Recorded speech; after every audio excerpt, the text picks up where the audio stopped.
All right, this is the part that most people don't get to see on the rugs.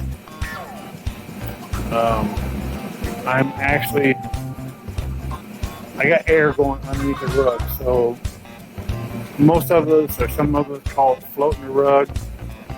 It just keeps air underneath, and then normally I'll have one on this end blowing it over the top.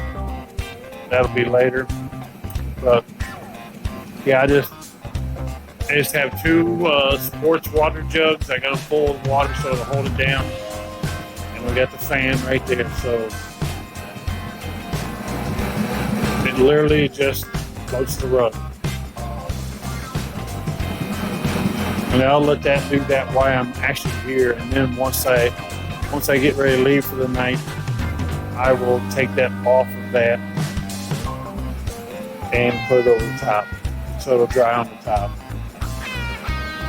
And sometimes these rugs right here, we've done both sides of this, so it's holding a little bit of moisture. We will let it do this until it dries, until we do a moisture test on it. Get it, make sure all the fringes and everything. So we cleaned this with pet odor control. It had quite a bit, as I showed before, quite a bit of fur in it. So it had a little bit of smell of pets. They got, I'm going to say 4 dogs. All the way from very small poodle-sized dogs. I didn't see the dogs that were out. All the way up to labs. So I guess pets. We got them cleaned up. We'll get them dried up. We'll get them back to them probably early next week.